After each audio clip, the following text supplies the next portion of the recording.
again, I'm not trying to promote misinformation. I'm not trying to be controversial. I've never. I mean, yeah, it doesn't matter. I'm not trying to promote medical misinformation, but I am. So there's that. Again, your podcast is so monstrous. You could afford to hire a team of like 40 people to both vet and go through and scrutinize any of the guests that are about to come on the show. You could hire one. You could hire one person. It doesn't just need to be you and Jamie, you know? I mean, this is putting a lot of undue burden on Jamie, I feel. You know, Jamie's just sitting there trying his best to Google things in real time. It's like, Jamie, pull that up. Come on, do it. And it's like, yeah, I'm trying, but holy shit, this is a lot of medical misinformation.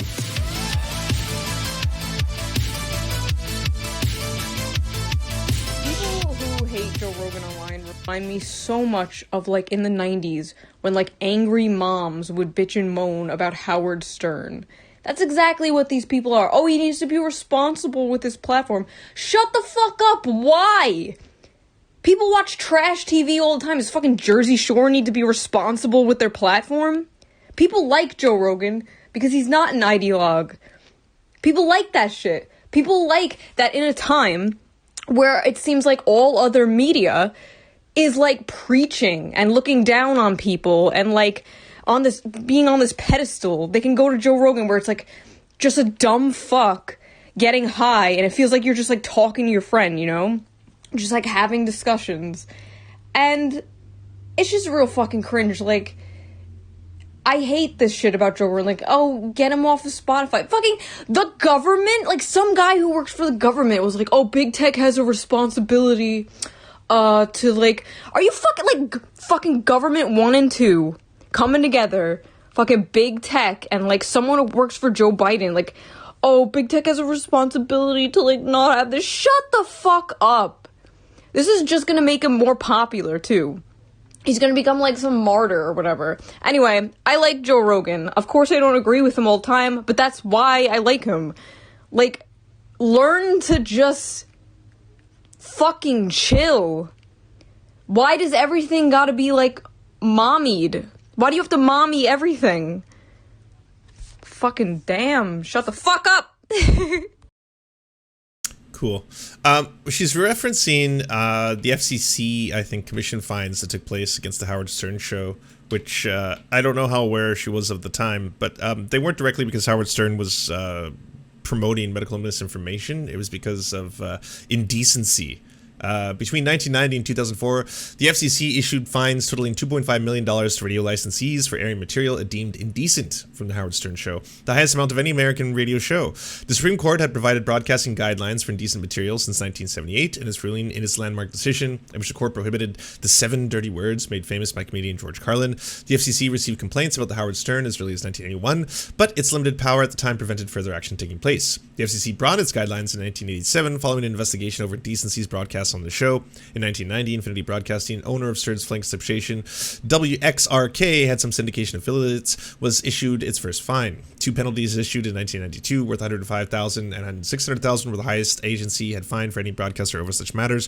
Further violations led to almost $2 million in fines being issued by the end of 1994. The settlement reached between the FCC and Infinity in 1995 included a $1.715 million payment to dismiss all outstanding indecency cases. In 2004, the crackdown on broadcasting indecency followed the Super Bowl halftime show controversy, which led to 2 additional fines being done for past shows. Stern announced his departure from terrestrial radio to begin a 5-year contract with Sirius Satellite Radio, in which you can say whatever the fuck you want, a subscription-based satellite service not subjected to the FCC's broadcast obscenity rules. Also, the Jersey Shore comparison to Joe Rogan. I mean, to the best of my ability, I'm not really well versed on Jersey Shore, but my understanding is that they don't peddle in vaccine misinformation or medical misinformation. That it's more just trash television that people would watch. And then didn't it come out that Jersey Shore actually is somewhat staged? I mean, I know all reality TV is, but there was that as well. I mean, leaving aside questions about censorship, if the Jersey Shore pulled an anti-vax nonsense or regularly platform that gave a lot of charity to conservatives, we'd want to think about that too. You can't have it both ways, right? He runs a politics show. I guess at the end of the day, I don't really know how the Jersey Shore is irresponsible with this platform. Like, I'm sure it's trash TV, but I'm not sure what they do or I'd care much about. And Merrick says, please, bestie, derogatory, you have been doing bad violence on my timeline all day, stop this madness. Anyways, when it comes to the Joe Rogan thing, If you're unfamiliar with the Joe Rogan controversy that's been going on right now, Neil Young, Canadian musical legend, stated that he did not want to be featured on Spotify anymore because of what he feels is gross vaccine misinformation done by Joe Rogan.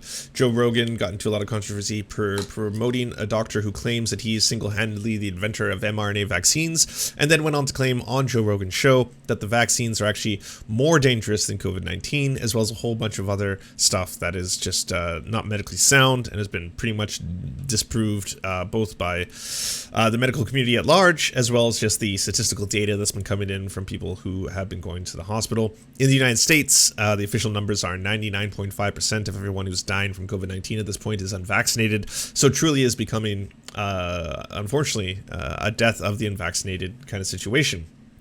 So after musician Neil Young removed his songs and albums from streaming on Spotify, Joe Rogan responded to criticism of his podcast. Well, that's not quite the whole story.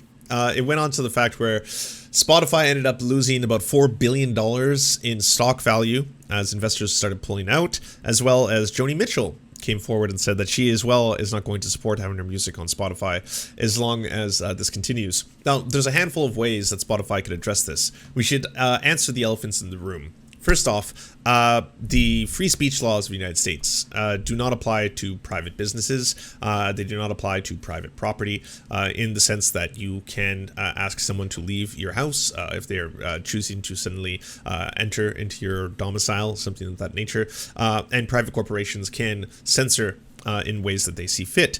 The problem being is that under our, late stage capitalism as it is, companies grow to certain sizes that they become absolute monopolies. And in the case of big tech, a very small amount of companies control the vast majority of our social interactions online. So this is a problem that seems to be inherent to our current capitalist paradigm. However, once it had reached social media and big tech, it became an issue of censorship. And that's where these two worlds have combined. Now, there are protections in the United States for companies that want to start out, in that the companies themselves, if they start out on the internet, are not directly responsible for the content generated by the users on their platforms. This protects, say, forums, as well as other web services from growing. And the other side of the aisle is the free speech absolutists, which I suppose Shu and Kyle Kalinske find themselves in. Free speech absolutists are not actually free speech absolutists. And if you don't believe me on that, simply ask one of them at the end of the day, would you allow child pornography to appear on any platform? Because that is ultimate free speech, right? Anyone should have the ability to promote or say anything. Would you allow Holocaust deniers to be on your platform? Would you allow people who are directly trying to incite and recruit for neo-Nazi organizations to appear on your platform?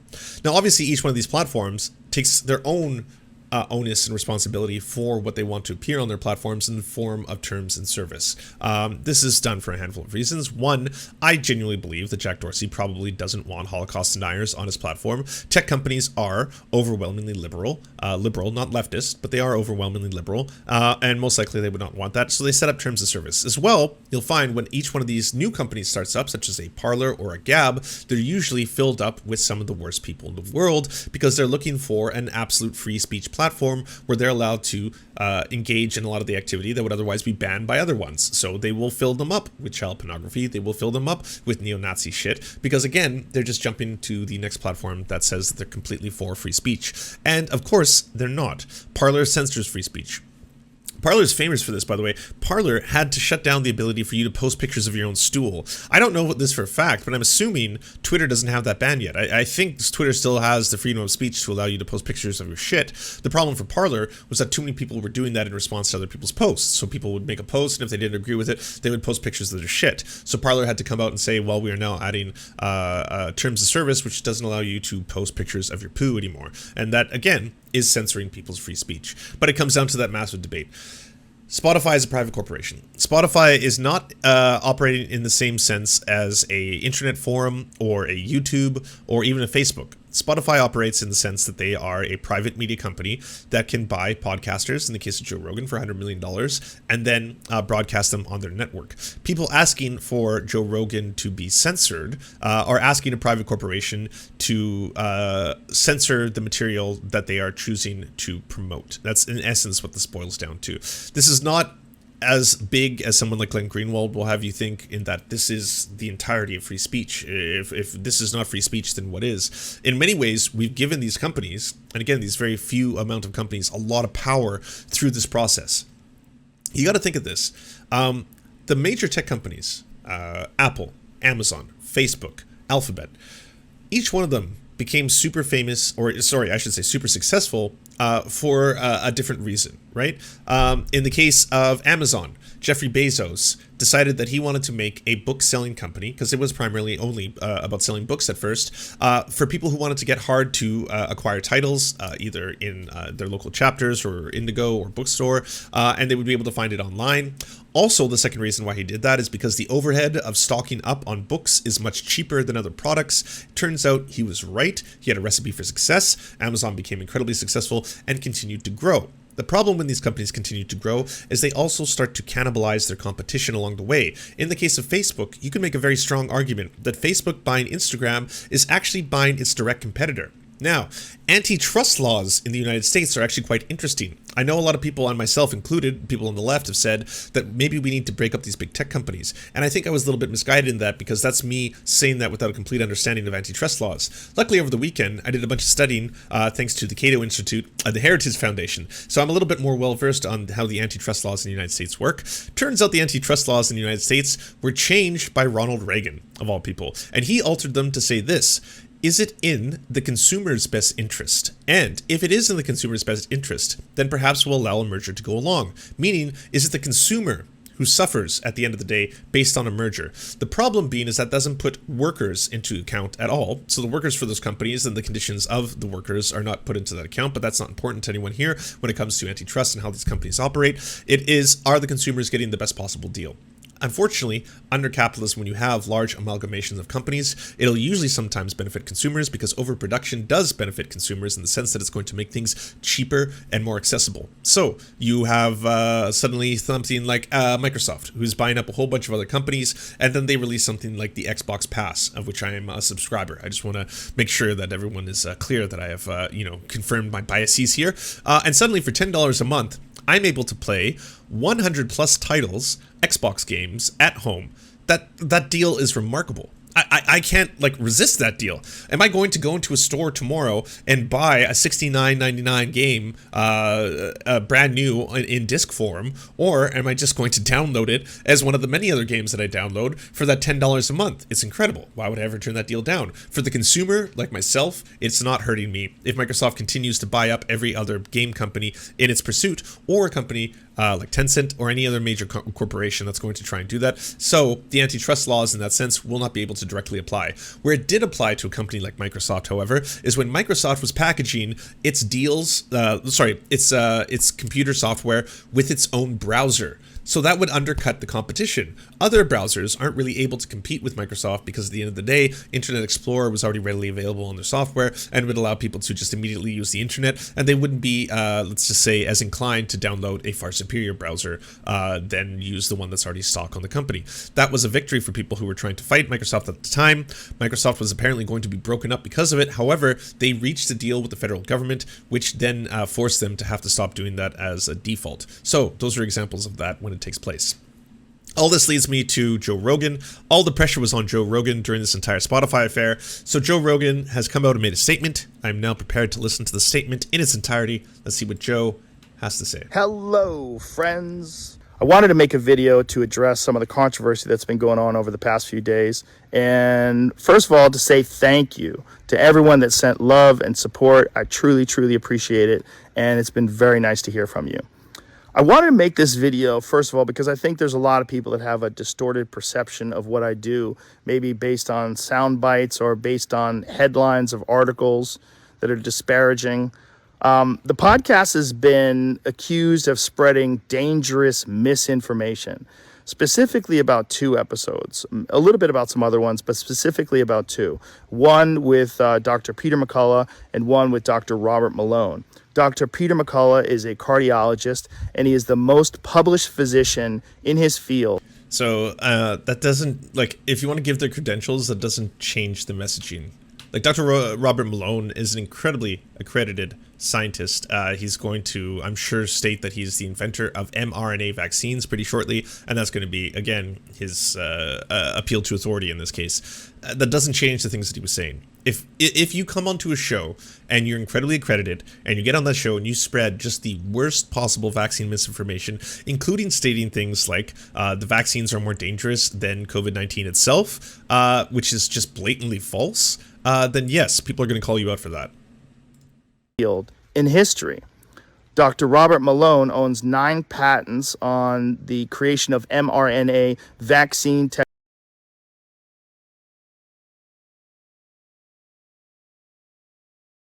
I've not pre-watched this. Technology, and is at least partially responsible for the creation of the technology that led to mRNA vaccines.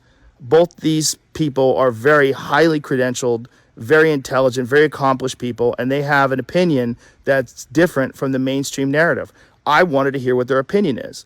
I had them on, and because of that, those episodes in particular, those episodes were labeled as being dangerous. They had dangerous misinformation in them. The problem I have with the term misinformation, especially today, is that many of the things that we thought of as misinformation just a short while ago are now accepted as fact. Like, for instance, 8 months ago, if you said, if you get vaccinated, you can still catch COVID and you can still spread COVID, you would be removed from social media. They would... No, you wouldn't. I think you just got it into your heads that it was invincibility juice. And I don't know when that happened. When they were coming out saying that, like, yeah, this provides like 90% protection against serious illness, against, like, I think you thought that they would just make you invincible. That would have been it. But they would ban you from certain platforms. Now that's accepted as fact. If you said, I don't think cloth masks work, you would be banned from social media.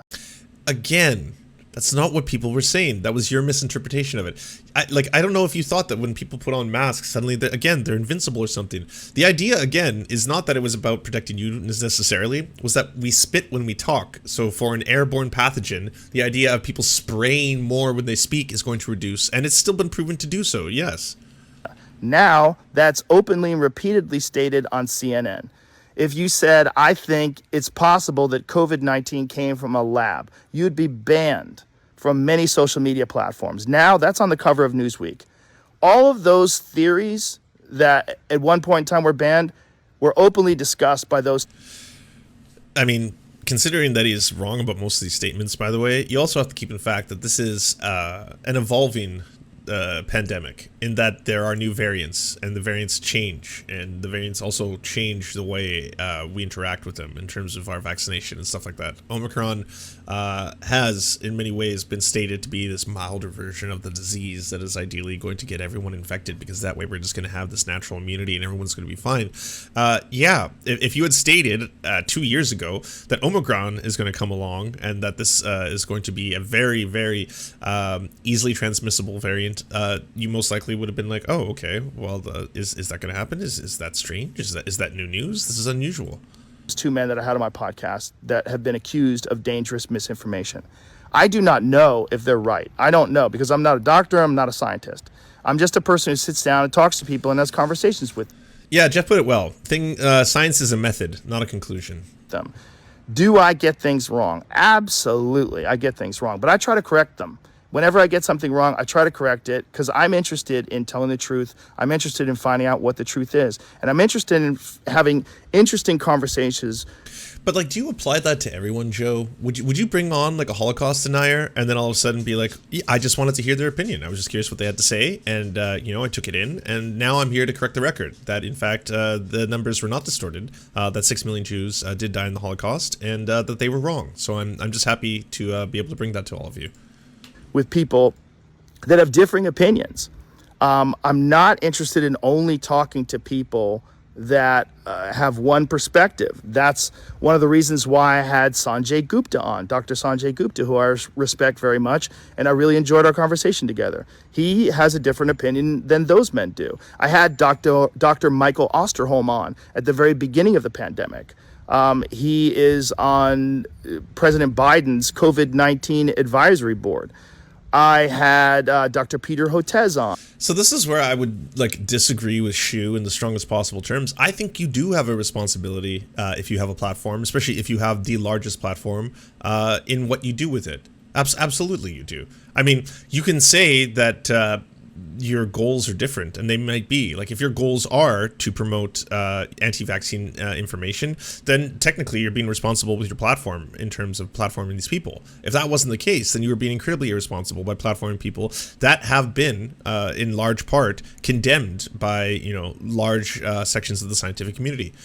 Again, if you have someone on there who's saying to your face, Joe, the vaccines are more dangerous than COVID, like, if you just sit there and say, fascinating, wild, no way, bro, crazy, I didn't know that, that's not pushing back on their opinion. That's just platforming them.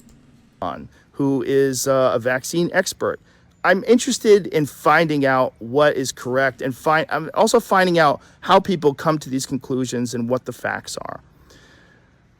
Now, because of this controversy, and I'm sure there's a lot of other things going on behind the scenes with these controversies, but Neil Young has removed his music from the platform of Spotify, and Joni Mitchell and apparently some other people want to. And people are saying that that's censorship, by the way, that Neil Young is become pro-censorship. Like, I don't get where censorship begins and ends to these people. Like, if someone is like, hey, the music of which I still own some copyright control over, I don't want that to be featured on your platform anymore, I'd like to take it down. Is that him de-censoring himself? Is Joni Mitchell both censoring and de-censoring herself? Too, as well. I'm very sorry that they feel that way. I most certainly don't want that. I'm a Neil Young fan. I've always been a Neil Young fan. I'll tell you a story at the end of this about that.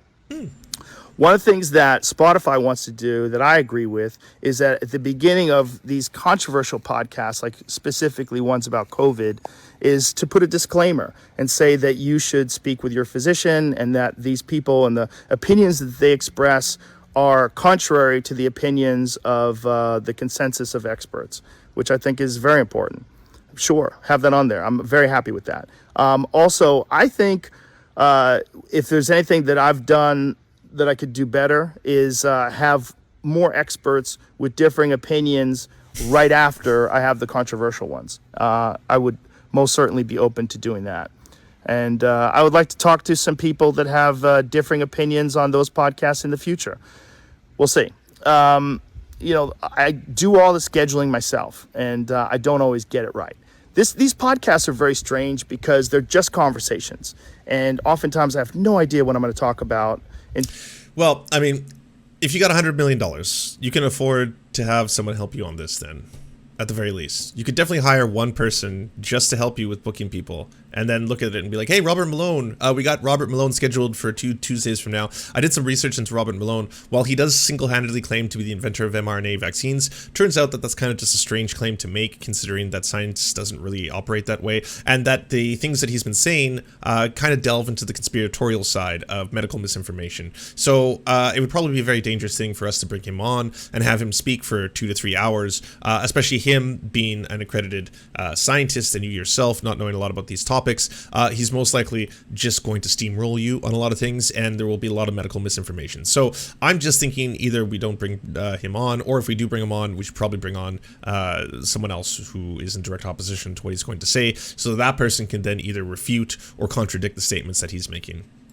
Until I sit down and talk to people, and that's why some of my ideas are not that prepared or fleshed out, because I'm literally having them in real time. But I do my best, and they're just conversations, and I think that's also the appeal of the show. It's one of the things that makes it interesting. So I want to thank Spotify for being so supportive during this time, and I'm very sorry that this is happening to them and that they're taking so much heat from it. And so now the Neil Young story. When I first of all, I'm not mad at Neil Young. I'm a huge Neil Young fan. I've always been a Neil Young fan. When I was 19, I was a security guard at a place called Great Woods in Mansfield, Massachusetts. It's an outdoor concert amphitheater, and Neil Young was playing there, and that was the last day I worked there. I quit during the Neil Young concert. The job was kind of crazy because there was a lot of times fights broke out and stuff, and I think I probably got like $15 an hour, and I was not about to get beat up for $15 an hour. So I would bring a hoodie with me whenever I worked. So in case the shit hit the fan and it got too crazy, I would just put my hoodie on and leave and cover my security outfit, my security shirt. So one day during a Neil Young concert, there's the amphitheater, the way it's set up is there's a covered area outside that has seats, and then there's a lawn area behind it. And the lawn area during the Neil Young concert, they got a little rowdy. It was cold out, and they started bonfires. So they had these raging fires on the lawn, and we were supposed to go and put these fires out and stop them. So we tried for a little while, but then brawl started breaking out, and it started getting crazy. And I was like, fuck. I don't think he should get beat up, but it's kind of funny that he's talking about how he was only paid $15 an hour back in the day when people are fighting for that now. Yeah. In the 1980s, I was only paid $15 an hour. Like, maybe that is really low in relation to how much you would have been paid versus the minimum wage at the time for that kind of work, but still. So I put my hoodie on, I zipped it up, and I left. And I drove home, and as I was driving home, I was singing, "Keep on rocking in the free world." That was my last day on the job. I don't even think I collected my last check. So no hard feelings towards Neil Young, and definitely no hard feelings towards Joni Mitchell. I love her too. I love her music. Chucky's in Love is a great song. I don't know what else I can do differently other than maybe try harder to get people with differing opinions on right afterwards. I do think that that's important, and do my best to make sure that I've researched these topics, the controversial ones in particular, and have all the pertinent facts at hand before I discuss them. Again, I'm not trying to promote misinformation. I'm not trying to be controversial. I've never. I mean, yeah, it doesn't matter. I'm not trying to promote medical misinformation, but I am. So there's that. Again, your podcast is so monstrous. You could afford to hire a team of like 40 people to both vet and go through and scrutinize any of the guests that are about to come on the show. You could hire one. You could hire one person. It doesn't just need to be you and Jamie, you know? I mean, this is putting a lot of undue burden on Jamie, I feel. You know, Jamie's just sitting there trying his best to Google things in real time. It's like, Jamie, pull that up. Come on, do it. And it's like, yeah, I'm trying, but holy shit, this is a lot of medical misinformation. Hire one person, Joe. Just hire one person. One person can easily do a vetting for you for each guest and be like, yeah, this person is actually highly controversial and it's not respected in the medical community at all. Try to do anything with this podcast other than just talk to people and have interesting conversations. I didn't plan it. I can't believe it's as successful as it is. It was never really an idea that I had. The podcast started off as just fucking around with my friends and having fun and talking. And then when it became popular, other people wanted to come on, and I was like, oh, it'd be cool to talk to that person. Oh, he's interesting. Oh, she's got a cool book out. And then, boom, it's become what it is today. Romuluk GG, you're the most sanctimonious piece of shit ever. It's just conversations with people he finds interesting. He doesn't owe the listener anything. They can do their own research. He's got the largest podcast in the world. If he brought on a Holocaust denier, and it's just a friendly conversation. He's just there with the Holocaust denier for 4 hours, and they're just riffing, you know, just a couple of bros hanging out, smoking a joint, having a couple whiskeys, and at the end of it, walks away with, well, yeah, that was a very controversial conversation, but you know, I just like that. I just like dissenting opinions. I just like people can make up their own minds. You know, it's not for me as the person who owns the largest podcast in the world to have to think about the people I platform or anything like that. I'm just throwing ideas out there. You know, there you go. Nice straw man. Has he ever had a Holocaust denier on? No, sure hasn't. Do you understand the idea of a hyperbolic example? As in, so you have a limit then. So you would have a problem with that. But you don't have a problem with him spreading medical misinformation. That's the difference. You're like, well, that's where I draw the line. I draw the line at Holocaust denial, but if he wants to put on someone there who says that apparently the vaccines are more dangerous than COVID-19, people just make up their own minds. That's for them to decide in that example. And then in other examples where clearly I would not allow that, yeah, he shouldn't platform those people. In that example, yes, he does have a responsibility not to platform the Holocaust denier, but in every other case, it's just a couple of bros hanging out, having fun, you know? It's sanctimonious. Which is like some out of control juggernaut that I barely have control of. So my pledge to you is that I will do my best. Oh yeah, he had Owen Benjamin on. I forgot about that. Well, even that example isn't that far-fetched then. To try to balance out these more controversial viewpoints with other people's perspectives so we can maybe find a better point of view. I don't want to just show the contrary opinion to what the narrative is. I want to show all kinds of opinions so that we can all figure out what's going on, and not just about COVID. Like, everyone has to realize what's going on. Take a big breath. Take a big step back and realize this.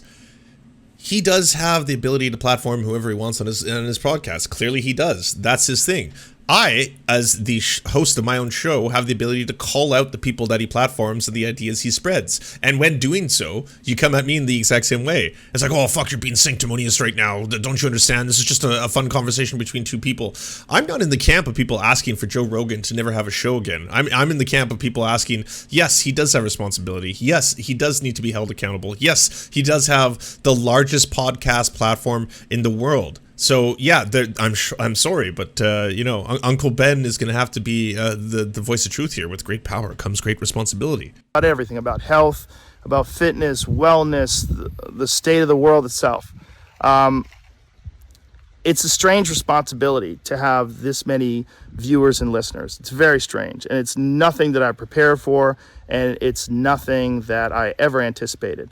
I am going to do my best in the future to balance things out. I'm going to do my best. But my point of doing this is always just to create interesting conversations and ones that I hope people enjoy. So if I pissed you off, I'm sorry. And if you enjoy the podcast, thank you. Thank you very much. Thank you to Spotify. Thank you all the supporters. And even thank you to the haters, because it's good to have some haters. It makes you reassess what you're doing and put things into perspective, and I think that's good too. All right. Much love to you all. Thank you to everyone. And I'm going to do my best. So Spotify's position on this now, I think they're going down the route of they're going to, well, I mean, there was a couple of ways they could target this, right? They could either do an incredibly controversial stance, which is like, you know what, we're going to drop Joe Rogan and we'll buy him out, and then we'll drop him off the platform, to which they probably would have gotten the ire of a huge amount of people being like, yeah, Spotify's engaging in cancel culture. This is censorship. This is dangerous. Needs to be called out immediately. Look what happened. There could have been number two, in which they're like, all right, we're going to tether or limit what Joe Rogan puts on our platform, and we're going to maybe mute sections of it that we don't approve of, which again probably would have gotten similar call outs, similar people saying that they are being effectively censored, that Spotify is censoring free speech, even though, again, it is a private platform that paid $100 million for this property. So, I mean, if you are a capitalist and you're a proud capitalist, you probably should be coming at this from the perspective of a private corporation has the ability to do with their media material and assets as they see fit. Or they get to take in the third route, which is we're going to now put warnings at the start of it. Joe Rogan seems to be okay with that too. A lot of people have been calling about this for a while. So there's going to be, I guess, a warning that displays at the start of or during the show that links people similar to the way that YouTube does it. When people want to tread into the kind of anti-vax light territory, they'll do that whole thing where they suddenly state, by the way, there's medical misinformation, and or if you want more information on COVID-19, click on this source, and or the thoughts and opinions that are expressed in the following show do not reflect the thoughts and opinions of Spotify or the medical community as a whole, something to that effect. That's basically going to be the strategy going forward on this. Now I've got Keep On Rocking in the Free World in my head. Do you enjoy the Serfs but prefer not to have to use your eyeballs? Many are saying this. Well, we've got the solution for you. It's the Serf Times in podcast form, available on most major podcasting networks now. If you enjoy it, please consider leaving a good review and feedback, because it really helps the show out, apparently, and it's free, just like the podcast. To our gods, Xander Corvus and Peyton L. Juste, we beseech thee to smite down our enemies. To our monarch, Tom Spiker, we are but your humble court jesters, here to amuse you. To our lords, Trevor R., we give thanks for this spit of land for us to eke out this meager existence. To our knights, Merid, Cheryl Alvarez, Ruby Kelly, Ellie Leslie, Alex P., Brandon, Words Greenwood, Nate, that one guy, Hagbird Celine, Matthew Scarborough, Stellar Vision, Ariane McCarthy, Daniel Sutton, Coulter Smith, Val 9000, Jenna Tall, Quiet One 85, Anna Loves Riley, Omni, Riley and Anna, Poodlehawk, The Tim Caucus, Multimondi, Trevor Yanis, Lemmy 101, Anthropophojack, Saren 42, Catherine, Radical Maniac, Ramon Acosta, Nkosin, Violent Orchard, Sophie Baby, Political Puppy, Andreas Chiringuito, Zach Christensen, Josh Mickelson, Todd Buckingham, and Todd Lajeunesse. We raise our flag in a veil, and we salute you, our friends.